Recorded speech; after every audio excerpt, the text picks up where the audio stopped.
हरि ओम। बोलो गंगेश्वर महादेव की जय। आइए आज शिव महिम्न स्तोत्र का 32वां श्लोक, उसके ऊपर चिंतन करते हैं। तो पहले पाठ। असितगिरि समं स्यात् कज्जलं सिन्धुपात्रे सुरतरुवर्षाखा लेखनी पत्रमूर्वी लिखति अधिगृहीत्वा शारदा सर्वकालम् तदपि तव गुणानाम् ईश पारं न याति। बहुत ही प्रसिद्ध श्लोक है। आप लोगों ने श्लोक को पहले कई बार सुना होगा। इस श्लोक के अंदर पुष्पदंत जी पिछले श्लोक से कंटिन्यू करते हुए उन्होंने पिछले श्लोक में कहा था कि हे प्रभु, हे वरद, आपकी यहाँ स्तुति करते हुए ये सब जो हमने अभी तक कुछ उद्गार अभिव्यक्त किए हैं वो भी हम असमर्थ हैं। हम बहुत अच्छी तरह जानते हैं कि हमारा अपने आप में सामर्थ्य कितना है, यद्यपि कितना सामर्थ्य है वो हम लोग देख रहे हैं। तो हम अपने बारे में ये एहसास रखे हुए हैं और ये भी हम बोल रहे हैं कि अगर ये कुछ हो पाया है तो केवल आपकी भक्ति के प्रभाव से हो पाया है। आपके प्रति जो हमारे मन के अंदर एक अत्यंत आदर है, श्रद्धा है, भावना है, वो ही यहाँ पे कर्ता बनी हुई है। और जो भी हमारे माध्यम से उद्गार अभिव्यक्त हुए हैं उसको आप प्रभु एक माला की तरीके से देखिए, हार की तरह देखिए, और वो हार आपके चरणों में हम अर्पण करते हैं। देखिए, एक तो ये अर्पण की बड़ी अद्भुत सी एक हम लोग के वहाँ पे विधा होती है, परंपरा होती है।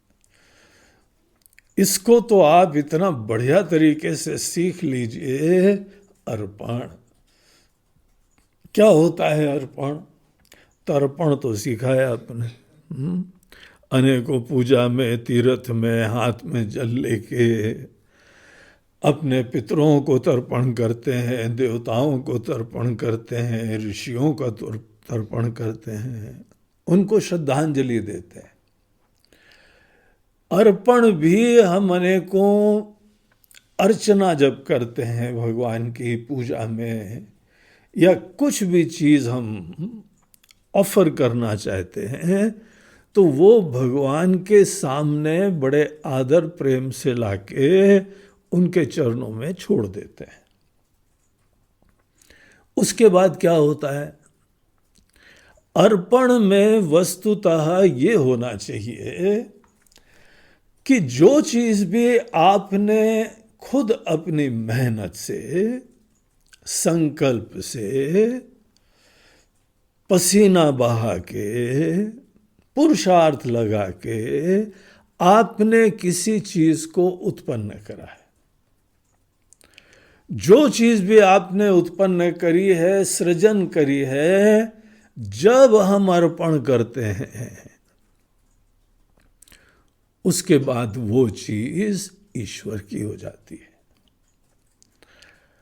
और उसके बाद हमको ये भी नहीं बोलना चाहिए कि हमने दिया है। आपने दे दिया, वो अकाउंट सेटल हो गया, वो दोनों जो है वो हिसाब किताब बराबर हो गया, आप बिल्कुल ही नील अकाउंट पे आ गए। जैसे आपने बिजनेस में कुछ कमाई करी और कुछ जो है खर्चा करा। तो यहां पे कुछ आप अर्जन करके लाए, ये विद्या जीवन में सीख लो, परम कल्याणकारी होती है। खूब मेहनत करो, कर्म का आनंद लो, उपलब्धि का आनंद लो, लेकिन उसके बाद वो चीज भगवान के चरणों में अर्पण कर दो। ये अर्पण जो होता है, उसके बाद आप हल्के हो जाएंगे। जो अर्पण की विद्या जानता है, उसके अंदर कभी अभिमान नहीं आता है, बड़ा हल्का रहता है। अर्पण करने के बाद आप दूसरी परिस्थिति के लिए खुले मन से उपलब्ध हो जाते हैं, बगैर चिंता, बगैर अभिमान, बगैर शोक, बगैर दीनता। कुछ हमारे जीवन में कर्म होते हैं, वहां पे हमको जो है सफलता नहीं मिलती है, तो मन के अंदर हीनता आ जाती है, चिंता आ जाती है। और कई हम लोग ऐसे कर्म करते हैं जहां खूब सफलता मिल जाती है, हर्ष हो जाता है और अभिमान भी हो जाता है। कर्म में आपने ये सब चीजें भले प्राप्त कर ली हो, यद्यपि जो कर्म योगी होता है उसका मन थोड़ा और अलग होता है, लेकिन एक सामान्य व्यक्ति अपने जो भी कृतियां हैं, कर्म है, उपलब्धियां हैं, खूब अच्छी तरह करो, लेकिन उसका श्रेय जो है और उसका फल भी ईश्वर को अर्पण कर दो। अपने इष्ट देवता को, भगवान आपकी कृपा से हम कर पाए हैं, अब ये आप इस हमारे पुष्प से प्रसन्न होइए। अब खुद अनुभव करना, ये एक कार्य करने के द्वारा आप जीवन में हर परिस्थिति में उपलब्धता रहती है, खूब दिलो जान से मेहनत होती है, और उसके उपरांत पुनः आप मन को सब चिंताओं से, टेंशन से, अभिमानों से फ्री कर देते हैं। ये हमारे शिष्ट लोगों का आचरण है, ज्ञानी लोगों का आचरण है, महान लोगों का आचरण है। और जो व्यक्ति अर्पण नहीं कर पाता है, वो एक उपलब्धि का गुणगान गाता रहता है। किसी किसी से मिलिए तो अपने जीवन की कोई एक विशिष्ट उपलब्धि की ही चर्चा करा करते हैं। उस चर्चा ने, उस उपलब्धि की चर्चा ने उनको ऐसा ग्रस लिया है कि अब उनका मन उपलब्धि ही नहीं होता है दूसरी परिस्थितियों के लिए, बड़ी हवा में रहता। अब हमको समझते क्या है, हम तो बड़े भारी बिजनेसमैन हैं, हमने तो बहुत ही पैसा कमाया है। तुमने अर्पण नहीं करा यार, अर्पण करने की तुमको शिक्षा ही नहीं मिली, तुम सत्संग में ही नहीं गए। ये खाली होने की शिक्षा है। उपलब्धि तो हो ही गई है, सब जानते हैं, लेकिन अपना मन तो खाली करना सीखो। लड़ाई के मैदान में एक आपने उपलब्धि करी, अगले क्षण दूसरी चुनौती आ जाती है। अगर आप पिछले हवा में रमते रहे तो गए फिर। ये जीने की विद्या, आर्ट ऑफ लिविंग के अंतर्गत की बड़ी महत्वपूर्ण चीज होती है कि आप बहुत मेहनत करके कर्म करो, चुनौती लो, भाव लगाओ, पूरा हृदय को उसमें लगाओ, और उपलब्धि जब हो जाती है, ईश्वर की कृपा समझिए उसकी फल की प्राप्ति में, और उन्हीं के चरणों में एक पुष्प की तरह अर्पण कर दीजिए। इनफैक्ट प्रत्येक कर्म फल जो हमने प्राप्त करा, उसका श्रेय भगवान को दे देना, ये सबसे बढ़िया अर्चना होती है। अर्चना पूजा में करते हो ना? नहीं करते हो तो करो। भगवान के अनेकों नाम लेके एक एक नाम से ओम शिवाय नमः, ओम गंगेश्वराय नमः, ओम महाकालाय नमः, ओम ओंकारेश्वराय नमः, ओम विश्वनाथाय नमः। भिन्न भिन्न नाम से भगवान के चरणों में फूल डालिए। ये जो अर्चना करते हैं इसमें पुष्पों का अर्पण करते हैं। तो यहां देखिए हमको ये अत्यंत महान विद्वान भक्त पिछले श्लोक में दिखा रहे थे कि हे प्रभु, ये जो भी हमने रचना करी है एक एक फूल की तरीके से है, उसके द्वारा बनाई हुई माला चरणयोस्ते वाक्य पुष्पोपहारम, वाक्य पुष्प रूपी उपहार हम आपके चरणों में अर्पित करते हैं। अपनी पीठ ठोकने से ज्यादा अर्पण का देने का आनंद कहीं ज्यादा होता है। इसको टेस्ट करो आनंद को। तो वो उन्होंने देखे भगवान को अर्पण कर दिया। अर्पण तो कर दिया, लेकिन एक मन में शंका आई, क्या ये सब श्लोकों से हमने भगवान के गुणों की चर्चा कर दी है क्या? उन्होंने शुरुआत में प्रारंभ करा था, महिम नफ पारम ते परम विदुषो यदि, आपकी महिमा पर अपरंपार है। यहां से चालू करा था ना, याद है वो श्लोक? नहीं याद है जरा शुरुआत में फिर से देख लेना। शुरुआत के पहले 2-3 श्लोक अद्भुत से श्लोक थे, बहुत अद्भुत श्री गणेश था। तो वहां उन्होंने यही कहा था। अभी उन्होंने जब बोला हमने आपके चरणों में वाक्य पुष्प रूपी उपहार प्रस्तुत कर दिया है भगवान, अर्पण करते हैं आपको, तो उनके ही मन में शंका आई, क्या हमने इन श्लोकों के द्वारा शिव जी की वंदना, उनकी महिमा की चर्चा करी है क्या? तो एकदम उनको संकोच हुआ और फिर ये श्लोक बोलते भगवान, हमारे मन में जो भावना थी, और ये खासकर जितनी भक्ति भावना थी, हम ये भी नहीं कहते हमारी भक्ति भावना भी बहुत है, हमारे जैसा कौन भक्त है, हमारे जैसा कौन श्रद्धालु है, बिल्कुल नहीं। अब तो कान पकड़ते हैं, हमको तो बहुत दूर है अभी। जब कोई व्यक्ति ये सोचता है कि भक्ति बहुत प्राप्त होगी, उसके बाद नहीं प्राप्त होगी, ये समझ लेना, और ऊंचाइयां तुम्हारे लिए बंद। तुम सतत ये सोचो इतनी खूब भक्ति करने के बाद भी अरे अभी क्या भक्ति करी है, तो तुम्हारी भक्ति की वृद्धि की संभावना होगी। हमारा मन ही तो जो है वो कहीं पर भक्ति के लिए द्वार खोलता है या भक्ति के लिए द्वार बंद कर देता है। बहुत हो गई भक्ति, कौन है, कौन न्योस्ति सदृशो माया, हमारे जैसा दुनिया में कौन है? अपने टक्कर का मिलता ही नहीं है हमको भाई। अब इस तरीके से सोचोगे तो जितनी भक्ति है ना, पहली बात तो वहां अटक जाओगे और उससे नीचे जाना चालू करोगे। इसीलिए ये सोचो कि कितनी लोगों के अंदर, ज्ञानियों में भक्ति होती है, भक्तों के अंदर भगवान के प्रति भाव होता है। अनेकों संतों से कंपेयर करना अपने आप को, कहाँ पे ये ऐसे पुष्पदंत जी, कहाँ पे हम, कहाँ पे तुलसीदास जी महाराज, कहाँ पे हम। तो बहुत अभी हमारे अंदर गुंजाइश होती है। हमने यद्यपि जो कुछ भी लिखा है थोड़ी भक्ति भाव से प्रेरित होकर लिखा है। बालवत हमारे मन में कोई भावना थी, उसी भावना से कुछ उद्गार निकले थे।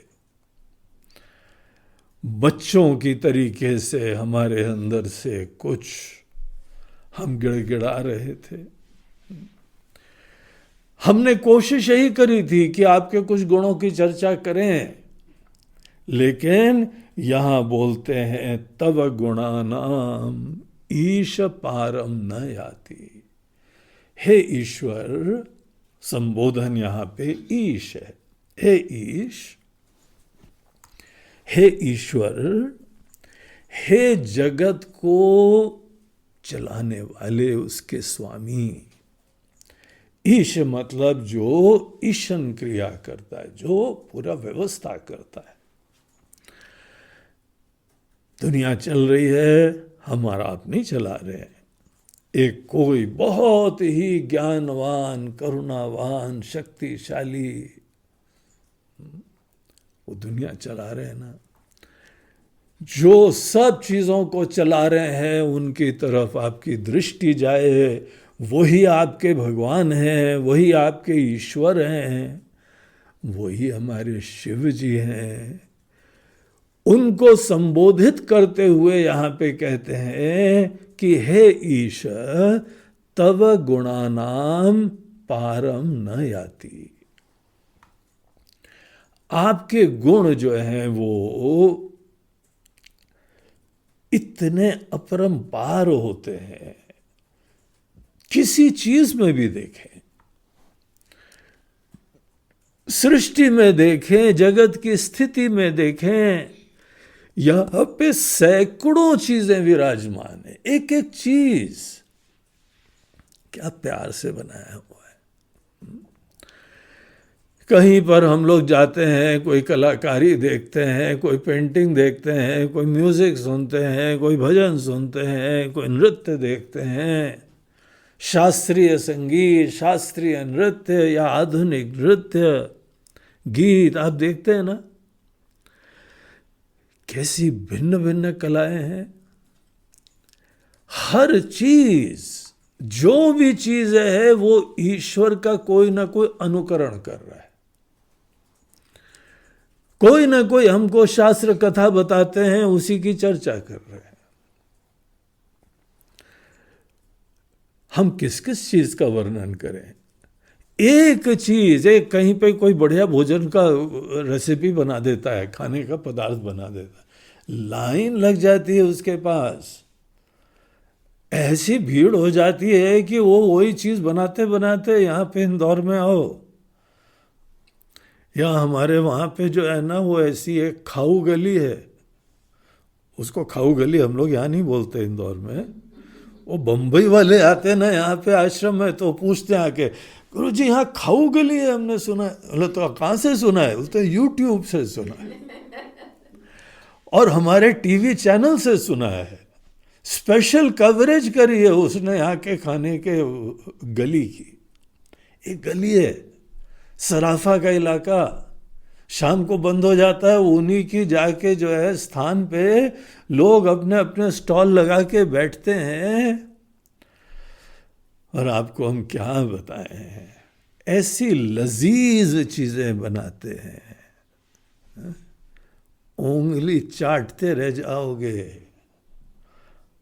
अब कई लोगों को हम ज़्यादा तारीफ कर दें तो शिव महिमा भूल जाएंगे और अगली बार आएंगे, बोलते हैं महाराज जी वहाँ पे हमको चलना है।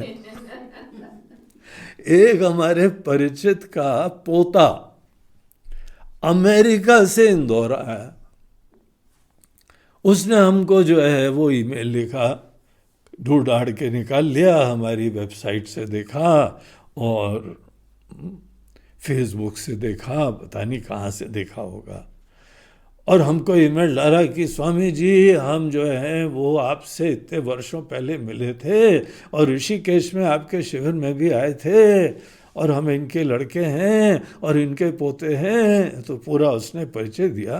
बोला हम इंदौर आ रहे हैं। अब अमेरिका का ये लड़का, वो छोरा वहाँ से आश्रम आ रहा है इंदौर, तो पहले तो हमको आश्चर्य लगा। है बोला क्या हो गया है, कोई विरक्ति हो गई क्या? अब इतनी ऊंचाइयां देख ली हैं तो उसकी शायद असारता भी देख ली होगी, तो सब असार हो गई है दुनिया, इसीलिए चलो आश्रम में। स्वामी जी को हम जानते भी हैं तो उनसे ज्ञान लेंगे।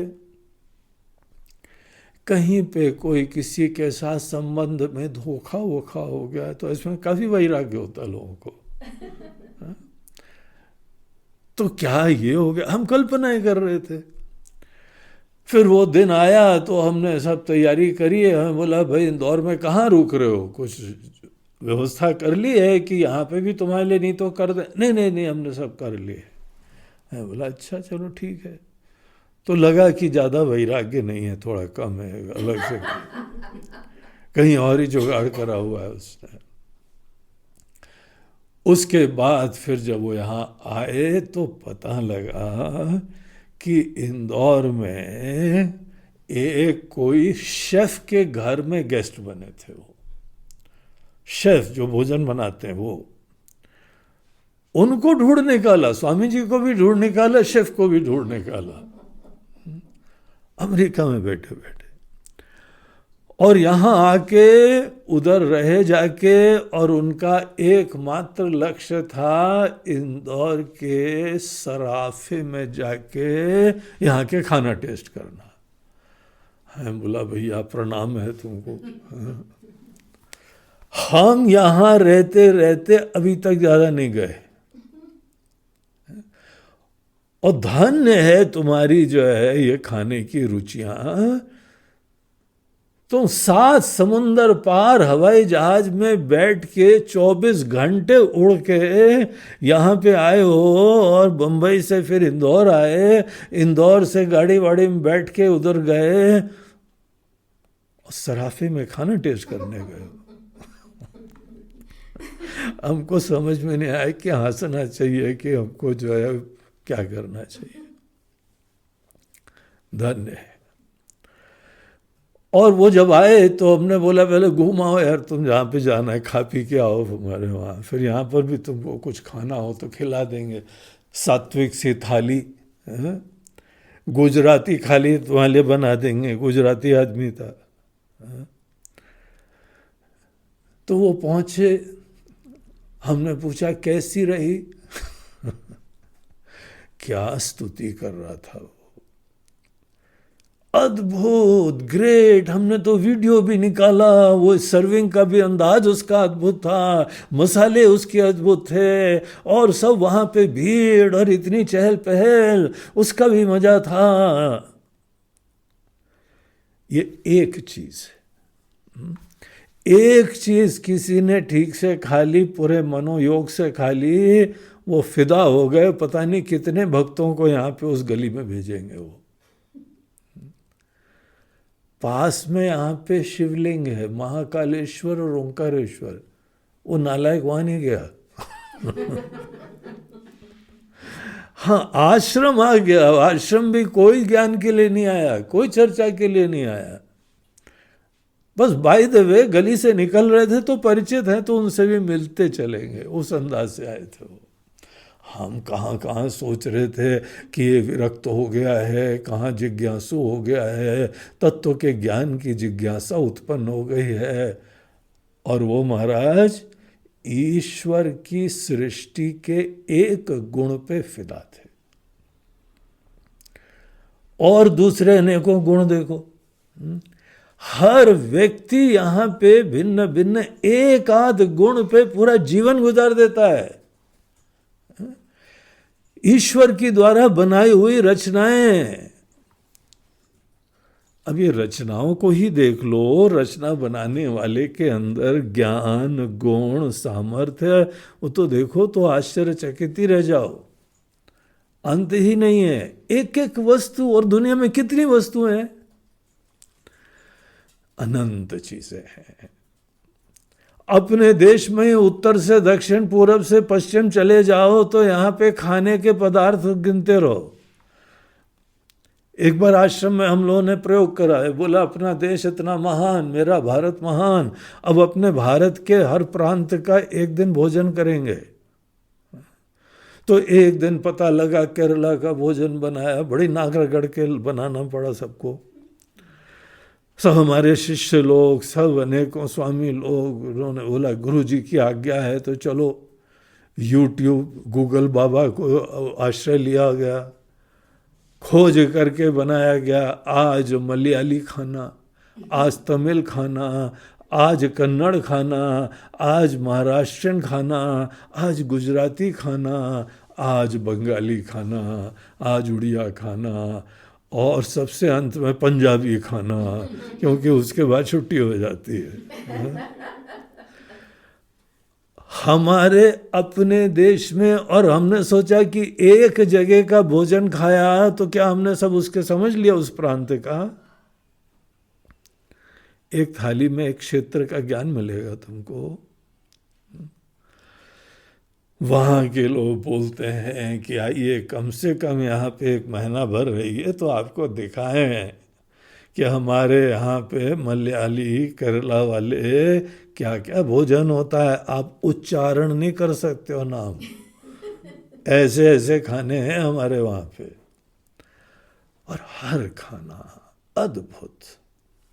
क्या उसका गुण है, क्या टेस्ट है, क्या सामर्थ्य है, और बनाने वाले का भी गुण क्या देखो, प्रस्तुत करने का अंदाज देखो। ईश्वर के गुण में सृष्टि की समस्त चीज की विशिष्टता दिखाई पड़ती है। आप लोग चारों तरफ घूमने जाते हैं, जरूर घूमो, दुनिया देखो, ईश्वर की सृष्टि है। गीता के पूरे 10वें अध्याय में बोला तुमको अर्जुन विभूति योग बताते हैं, दुनिया की एक से एक वैभव, अद्भुत सी चीजें उनको बताएं। बोला जरूर देखो, लेकिन एक आदत डालो, जो जो देखो बस इतनी याद रखना कि ये ईश्वर की विभूति है, ईश्वर के द्वारा बनाई हुई एक रचना है। सर्वोत्कृष्ट चीजें देखो, और ध्यान से देखना, नीचे लिखा होगा मेड इन इंडिया नहीं, मेड बाय गॉड, ईश्वर की सृष्टि है, शिव जी की रचना है। सब चीजें दुनिया में शिव जी की रचना है। अब आप कहां तक उनके गुण देखोगे? एक हमारे आई स्पेशलिस्ट हैं यहाँ पे, उनके पास हम गए तो फुर्सत में हमसे मिलते हैं वो, क्योंकि उसके बाद वो पूरा शांति से बैठते हैं। साल में, एक आध साल में उनके पास एक बार आंख चेक कराने जाते हैं, तो वहाँ बैठते हैं, बोलते हैं स्वामी जी ईश्वर की कितनी अद्भुत सृष्टि है। बोला डॉक्टर साहब आप यहाँ बैठे रहते हो क्लिनिक में, आपको क्या पता, अरे कभी निकलो तो देखो तो, और क्या क्या विभूतियाँ। अरे बोलते हैं आपको हम बताएं, जो हम देखते हैं वो आप लोग क्या देखोगे। मैं बोला क्या देख लिया महाराज जी?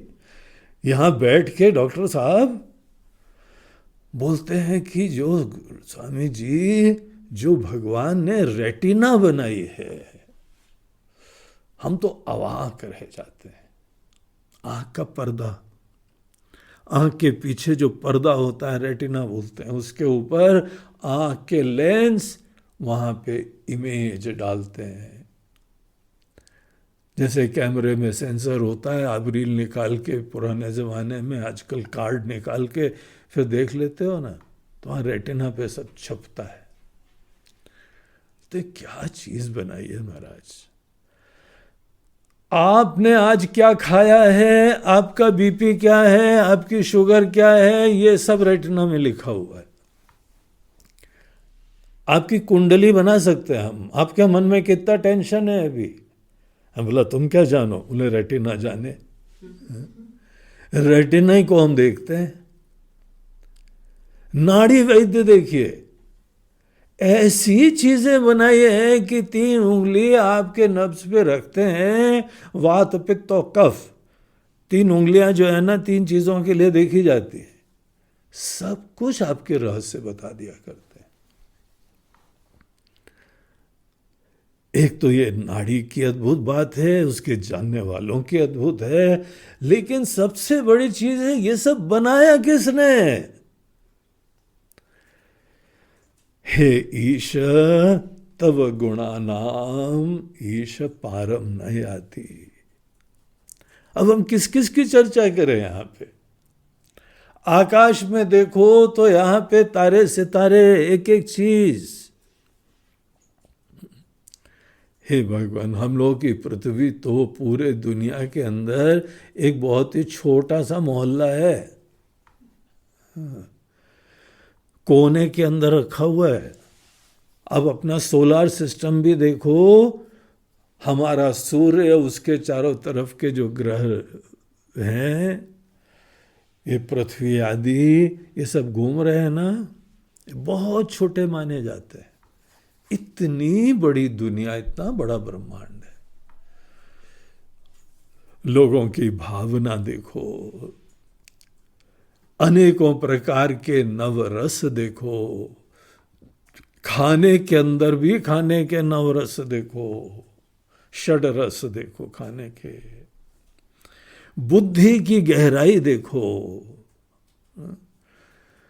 दुनिया का रूप रंग देखो, सबकी भाव भंगिमा देखो, सबके प्रसन्नता के उद्गार देखो, ये सब चीजें देखो और खूब ध्यान से देख के इसमें ये कभी मत भूलना, सब आपके इष्ट देवता, आपके भगवान ने बनाया है। ये अपने आप थोड़ी बन जाता है, जड़ चीजें अपने आप थोड़ी बन जाती हैं। आप किसी चीज के भी विशेषज्ञ हो, आंख के हो, दांत के हो, कितनी अद्भुत सी चीज है। वो तो तब पता लगता है जब नकली लगवाने पड़ते हैं ना, तब पता लगता है कि असली दांत की क्या कीमत है। कोई दुनिया में असली दांत का कोई तुलना ही नहीं है। जो जो ईश्वर ने बनाया हुआ है अद्भुत है, अद्भुत है, हम लोग बना ही नहीं सकते हैं। किसी का हृदय खराब हो गया हो तो हार्ट ट्रांसप्लांट करने के लिए किसी से लेना पड़ता है। किडनी खराब हो गई है तो किसी इंसान से लेनी पड़ती है। हमारी सब साइंस टेक्नोलॉजी के बावजूद ये सब हमसे नहीं बनता है। ईश्वर का ज्ञान, ईश्वर का सामर्थ्य, ईश्वर का गुण, हम कौन है यहाँ पे आपके थोड़े बहुत 30-32 श्लोकों में हमने सब चीजें क्या बता दी? अरे नहीं नहीं नहीं, बिल्कुल नहीं। हम अपने अंदर ऐसा कोई मोह नहीं रखते हैं, कोई धारणा नहीं रखते हैं। हमको पता है कि यहाँ पे दुनिया के मालिक ईश्वर की चर्चा हो रही है। और जितनी हमारी इस बार की दुनिया है ना, पिछली बार की दुनिया और निराली होगी। हर बार ऐसे थोड़ी भगवान बनाते हैं। हम लोग की तरह थोड़ी है डेली एक ही प्रकार की दाल बनती है, एक ही तरह की सब्जी बनती है। और जो एक ही व्यक्ति बनाए ना, तो पता लग जाता है आज किसने बनाई है। वही बनाना जानते बस। ईश्वर तो हर बार नई चीज, अद्भुत सी चीज। पिछली सृष्टि पूरी निराली होगी। आप दूसरे लोक में चले जाओ, यहाँ के नियम नहीं सोचना। वहां पे लोग ही विचित्र होंगे, व्यवस्था अलग होगी, वस्तु अलग होंगे। ईश्वर एक जैसी चीज भी कहां बनाते? इतने जो सृजनात्मक, इतने ज्ञानवान, ऐसे ईश्वर का आप गुणगान गाइए। कैसे गाएंगे बताओ? तो वो तो यहाँ पे इवन दो बड़े स्मार्ट हैं। पिछले में उन्होंने सब बोल बाल के वाक्य पुष्पोपहारम, वाक्य रूपी जो है पुष्प का हार आपके चरणों में अर्पण कर देते हैं। ये बोल के फिर बोलते हैं ये आपके, हम नहीं बोल सकते, हो तो संभव ही नहीं है। और क्या अंदाज है देखिए बोलने का। असित गिरि समम स्यात् कज्जलम सिंधु पात्रे। बोलते हैं हम क्या, खुद साक्षात सरस्वती जी, शारदा सरस्वती जी हम लोगों के सनातन धर्म में वो ज्ञान की अधिष्ठात्री हैं। उनके पास ही अगर हमको किसी को भी ज्ञान प्राप्त होता है तो ये समझ लो कि सरस्वती माता जी की कृपा से प्राप्त होता है। ब्रह्मा जी भी अगर सृष्टि कर पाते हैं तो उनकी पत्नी सरस्वती जी हैं। ब्रह्मा जी अकेले नहीं कर पाते, सरस्वती जी का साथ है। यद्यपि ब्रह्मा जी थोड़े से जो है ना रजोगुण प्रधान है, सृजन करना होता है तो रजोगुण प्रधान होता है। इसलिए हम लोगों ने पिछले श्लोक में देखा था, बहुल रजसे विश्वोत्पत्तौ भवाय नमो नमः। रजोगुण को आप धारण करते हैं, जब उसकी प्रधानता होती है तो अनेकों प्रकार का सृजन होता है। ब्रह्मा जी सृजन में लगते हैं, लेकिन ब्रह्मा जी को सृजन के लिए जो बहुत अद्भुत ज्ञान चाहिए, हर चीज का रहस्य चाहिए। ज्ञान की जो अधिष्ठाता है भगवती सरस्वती, वो सरस्वती जी उनकी अर्धांगिनी है। कहा जाता है जिस समय ब्रह्मा जी ने सृष्टि करना प्रारंभ करी तो बहुत सारी बढ़िया बढ़िया चीजें बनाने लगे। उसके बाद उन्होंने देखा कि चारों तरफ कुछ कमी दिखाई पड़ रही है। जो वाणी की अधिष्ठात्री हैं उनका आशीर्वाद नहीं था, तो सब पूरा सब साइलेंट साइलेंट, जैसे साइलेंट मूवी चलती है ना, तो सृष्टि शुरुआत में बिल्कुल साइलेंट साइलेंट चल रही थी।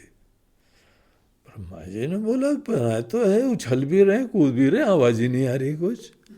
नदियां भी बह रही हैं, पवन भी जो है प्रवाहित हो रहा है, पक्षी भी उछल रहे हैं। क्या हमारे कान खराब हैं कि वहां से कुछ आवाज नहीं आ रही है? तो बोला कुछ कमी है। तब उन्होंने जो है सरस्वती जी का वाहन करा, आदि शक्ति का, आदि शक्ति का वाहन करा। उन्होंने बोला कि ठीक है, हम एक इस रूप में आते हैं जहां पे चारों तरफ सबको जो है वाणी का आशीर्वाद मिलेगा। तो जहां वो प्रकट हुई, ऐसे जो है वह सुंदर, या कुंदेन्दु तुषारहार धवला, धवल स्वच्छ सफेद, या कुंदेन्दु तुषारहार धवला। तो अनेकों दृष्टांत दे के बताते हैं कि ऐसी जो है बिल्कुल ही सुंदर स्वच्छ सफेद रंग में माता जी देवी प्रकट हुई। हाथ में वीणा थी, नीचे कमल का फूल था, 4 हाथ थे, एक में वेद हैं, एक में आशीर्वाद है। अद्भुत से ऐसा एक जो है रूप प्रकट हुआ। और जब वो आई, चारों तरफ वाणी का संचार चालू हो गया, चिड़ियों का चहकना चालू हो गया, नदी की कलकल धारा चालू हो गई, हवा की भी एक भीनी भीनी जो है वो आवाज भी आने लगी। तब ब्रह्मा जी बोला हाँ, अब बन गई सृष्टि। इस तरीके से सरस्वती जी वाणी की भी अधिष्ठात्री हैं, ज्ञान की भी अधिष्ठात्री है।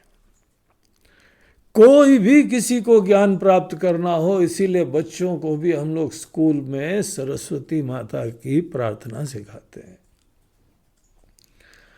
हमारे बहुत प्रसिद्ध साहित्यकार अपने देश के थे कालिदास जी। कालिदास जी प्रारंभ में एक सामान्य व्यक्ति थे, बल्कि कुछ मूढ़ भी थे। उन्होंने कुछ परिस्थिति, अब उसकी कहानी में नहीं जाएंगे, उन्होंने कुछ एक घटना के बाद सरस्वती जी की आराधना चालू करी। सरस्वती जी की आराधना के वजह से, पूजा के वजह से इतने महान साहित्यकार बन गए, ज्ञानी हो गए। देखिए, जब कोई प्रार्थना करता है तो केवल प्रार्थना ही नहीं करता है, वहां पे कब आशीर्वाद मिलता है, जब खुद भी उस संकल्प के वजह से उस दिशा में पुरुषार्थ भी होता है। पुरुषार्थ जो करता रहता है उसी को प्रार्थना का फल मिला करता है। तो वो इतने बड़े ज्ञानी बन गए, ज्ञान की प्रार्थना करते थे, ज्ञानियों की सन्निधि रखने लगे थे, अनेकों चीज़ों का ऐसा चिंतन करने की कोशिश करा करते थे। कालिदास जो है वो इतने महान साहित्यकार बन गए सरस्वती माता की कृपा से। सरस्वती जी हमारे लिए भी विशेष पूजनीय है, आराध्य है। पहली बात तो जो लोग भी हमारे वेदांत आश्रम के अंदर आते हैं वो हमारे आश्रम में देखें तो आदि शक्ति को हम यहाँ पे सरस्वती माता की तरीके से ही रखते पूजते हैं। हमारे मंदिर में वो विद्यमान है, तो उनका हम लोग को कृपा मिलती रहती है। और एक और चीज बताएं, हमारे गुरु जी ने भी हम लोग को सरस्वती नाम के अंतर्गत ही दीक्षा दी है। आत्मानंद सरस्वती, देखिए नाम में सरस्वती जी आ गई। सरस्वती जी सदैव हमारे पास रहती है, हमारे हृदय में भी रहती हैं। हमारे को जो भी ज्ञान मिला है सरस्वती जी की कृपा से मिला है, और अगर हम बोल रहे हैं वो भी सरस्वती जी की, उन्हीं माता जी की कृपा से हम बोल पा रहे हैं। ऐसी महान जो है ज्ञान की अधिष्ठात्री हैं सरस्वती जी। वो सरस्वती जी जो सबको ब्रह्म ज्ञान दे देती हैं, जो अनेकों साहित्यकारों को सामर्थ्य दे देती हैं, उनको स्मरण करके यहाँ पे पुष्पदंत जी कहते हैं कि हे ईश, हे ईश्वर, हे शिव जी, आपके गुणों की तो कोई सीमा नहीं है, कोई अंत नहीं है। और हम इस दृष्टिकोण से कह रहे हैं कि हमारा पूरा विश्वास है, अगर सरस्वती जी भी आपके गुणों को लिखने के लिए बैठे, और कैसे बैठे हैं, समस्त अद्भुत सर्वोत्कृष्ट साधन लेके बैठे हैं। कौन कौन से साधन है सर्वोत्कृष्ट, तो वो उसको गिनाते हैं। देखिए कैसे यहाँ पे साहित्य में अनेकों शैली होती है। ये जितनी सर्वोत्कृष्ट चीजें हैं उसको लेके बैठ रही हैं। अब जिस समय ये सब लिखा गया था ना, उस समय लोग पेन से लिखते थे, कागज के ऊपर लिखते थे। आजकल के ज़माने में आप जो है मोबाइल में टाइप कर लेते हैं, कंप्यूटर में टाइप कर लेते हैं, लेकिन वो हाथ से लिखी हुई चीज़ें आज भी अनेकों भोजपत्र, तालपत्र, उन पे लिखा हुआ, पेड़ों की छालों के ऊपर लिखा हुआ। गोस्वामी तुलसीदास जी भी बोलते हैं कि ये हम कागज पे लिख रहे हैं। तो कागज का आविष्कार हमारे गोस्वामी जी के समय जब रामचरितमानस लिखी तो भी हो गया था। उससे पहले सब लोग जो है वो किसी न किसी पत्ते आदि पे या किसी न पात्र पे लिखा करते थे। अब देखिए यहाँ पे श्लोक में जरा ध्यान दीजिए, बोलते हैं कि इनके पास एक है कलम, एक है कागज, और एक है स्याही की बोतल, और उसके अंदर स्याही है। पूरा संसाधन है, तैयारी है। और ये सब चीजें भी इतनी महान है, इतनी अद्भुत हैं कि इनके अंदर कमी के बारे में कल्पना ही नहीं कर सकते हैं कि हमारे साधनों में कोई कमी होगी। सर्वोत्कृष्ट साधन, उसकी चर्चा, इनका कवित्व देखिए। असित गिरि समम स्यात् कज्जलम, गिरि बोलते हैं पहाड़ को, असित गिरि जो एक काला पहाड़। काले पहाड़ का पाउडर लेके कज्जलम, इसका जो है वह स्याही बनाने का मसाला तैयार करा गया। अब आपको स्याही की कोई कमी नहीं होने वाली है। कितना भी लिखते रहो। जैसे महाभारत लिखी जा रही थी तो वहां पे गणेश जी को निवेदन करा, हे प्रभु आप लिखो। वेद व्यास जी बोल रहे हैं और गणेश जी लिख रहे हैं। उनका एग्रीमेंट हुआ था। गणेश जी ने बोला तभी लिखूंगा जिस समय आप बगैर रुके बोलना। तो बोला ठीक है मैं बोलता रहूंगा, लेकिन एक शर्त हमारी भी है, जो हम बोलेंगे समझ के लिखना। तो इसीलिए महाभारत में जो है वो 100 श्लोकों के आसपास बड़े आसान चलते हैं, फिर एक आध श्लोक बड़े कठिन आ जाते हैं। उस समय गणेश जी जो है पेन लेके थोड़ा सा जो सोचने लगते थे, रगड़ने लगते थे, सर बार पे खुजलाने लगते थे। उनको भी सोचने के लिए थोड़ा टाइम लगता था। तब तक वेद व्यास जी पानी वानी पी लेते थे कमंडलू से, थोड़ा बहुत कोई फल वल खा लेते होंगे, फ्रेश हो गए, फिर वहां पे आवाज आती हाँ रेडी आ गए, तो फिर चालू करते थे।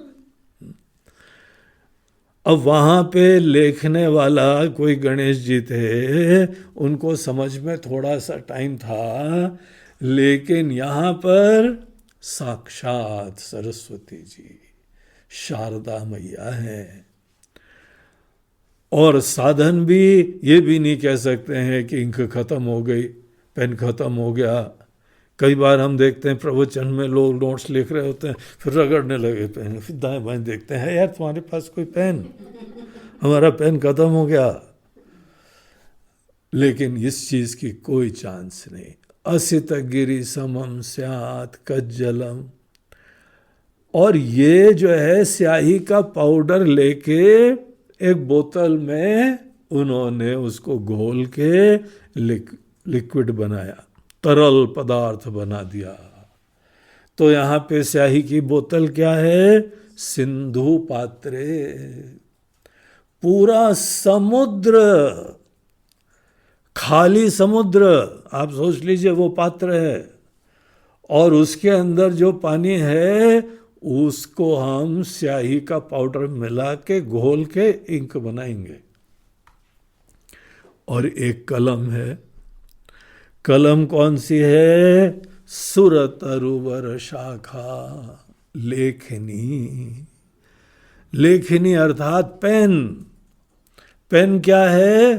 सुर तरु शाखा, देवताओं के वृक्ष की, पेड़ की एक डाल, जो बहुत ही दिव्य सा कोई कल्प वृक्ष है, बहुत ही अद्भुत सा पेड़ है, उसकी डाल ही उनकी कलम है। और वो भी बड़ा उत्कृष्ट डाल, बहुत ही बढ़िया सेलेक्टेड। देवताओं के गार्डन में जितने पेड़ है ना, उसमें से बेस्ट पॉसिबल लकड़ी शारदा जी के लिए पेन बना के आई है। सुरतरुवर शाखा लेखनी। और कागज क्या है भाई यहाँ पे? बोलते हैं कागज पत्रम उर्वी। उर्वी अर्थात हमारी पृथ्वी माता जी। पूरी ये विशाल पृथ्वी, खाली पृथ्वी, ये शारदा मैया के लिए कागज बन गई। ऐसी सब अद्भुत से संसाधन लिखति यदि गृहीत्वा शारदा सर्वकालम। जितना समय है सतत शारदा मैया लिखती चली जाए, सरस्वती माता जी लिखती चली जाए, ऐसी कलम से, ऐसी स्याही से, ऐसे कागज पर। देखिए कवि की शैली, किसी चीज की असंभावना बताने के लिए सर्वोत्कृष्ट वस्तुओं को यहां लेके फिर बोलते हैं कि उनके पास भी समय की कमी नहीं अगर हो, सर्वकाल सतत लिखती चली जाए। तो हे ईश्वर, हे महादेव, हे ईश, तब भी तदपि तव गुणानाम, आपके गुणों की, आपकी क्वालिटीज, आपका सामर्थ्य, आपका ज्ञान, आपकी कलाकृति, आपकी सुंदरता, जो जो अच्छे गुणों में आता है, गुणों में क्या क्या आता है ये तो एक अपने आप में अलग विषय ही होता है। क्या गुण होते हैं, कौन कौन से गुण अच्छे गुण होते हैं, क्यों होते हैं, आप बस ये सोच लीजिए, जिस चीज को भी आप अच्छा गुण समझते हैं, समस्त दुनिया के सर्वोत्कृष्ट गुण जितने हो सकते हैं। पहली बात तो अगर दुनिया में अभिव्यक्त हुए तो भगवान ने अभिव्यक्त करे हुए हैं, बनाने वाले ने अभिव्यक्त करे हुए हैं। अगर एक पेड़ के अंदर कोई भी फूल पत्ता होता है, उसी बीज में से तो आया है। तो यहां पे ईश्वर के मन से ही संकल्प हुआ और पूरी सृष्टि उत्पन्न हुई है। सब कुछ ईश्वर से कनेक्ट करना सीखो। वैज्ञानिक लोगों की दृष्टि होती है कि सब मैटर से बनता है, जड़ पदार्थों का ही आपस में मिश्रण हो जाता है, वो चीजें बनती रहती हैं। हम लोगों का आध्यात्मिक दर्शन बोलता है नहीं भाई, ये अपने आप थोड़ी चल के धीमे धीमे तो पदार्थ आया, मट्टी आई और उसके बाद पत्थर बन गया, पत्थर से धीमे धीमे फिर फुत फुत करके आए, वो मूर्ति बन गई और फिर इंसान बन गया। क्या बच्चों की कहानी है ये? जड़ पदार्थों से कोई चीज बन जाती है। अरे बनने के पीछे एक चेतना चाहिए, बनने के पीछे इंटेलिजेंस चाहिए, बनने के पीछे एक सामर्थ्य चाहिए, ज्ञान चाहिए। जड़ पदार्थों को, पूरी प्रकृति को अपने हिसाब से बनाने वाले, चलाने वाले, वो जो एक सुप्रीम इंटेलिजेंस है, उस इंटेलिजेंस को हम लोग ईश्वर बोलते हैं, जो पूरी प्रकृति के स्वामी हैं, चिन्मयी है, जीवंत है, चेतन है, लिविंग है। ऐसे ईश्वर के हम गुणों का चिंतन कर रहे हैं। बोलते हैं साक्षात सरस्वती माता जी भी सदैव हर काल के लिए भी आपके गुणों का वर्णन क्यों न करती रहे। हे ईश ते पारम न याति, आपका पार वो कोई प्राप्ति नहीं हो सकता है। और कहाँ हमने ये थोड़े बहुत जो है पता लगा अभी तक के ये श्लोक 31 श्लोक हुए हैं, 31 श्लोक हमने लिख दिया और हम बड़े हवा में बोल रहे हैं कि आपके चरणों में ये हमारा वाक्य पुष्पोपहारम, ये वाक्य रूपी पुष्पों से बना हुआ हार आपके चरणों में अर्पण करते हैं। क्या अर्पण करा ये हमने? शारदा जी भी लिख नहीं पा रही हैं और हमारे जैसे बुद्धू को देखो, हमारे जैसे अभिमानी को देखो, इतना लिखने के उपरांत हम ऐसी चीज बोल रहे हैं जैसे शिव जी वहां मुस्कुराएंगे खड़े होके, बस अच्छा बेटा ये लाए हो, ये अर्पण कर रहे हो। और वो भी अगर इस हवा में कि मैंने तो पूरा शिव जी का वर्णन कर दिया है। क्या पूरा करा है? मैंने निर्गुण निराकार का भी कर दिया है, मैंने सगुण निराकार का भी कर दिया है, मैंने सगुण साकार का भी कर दिया है।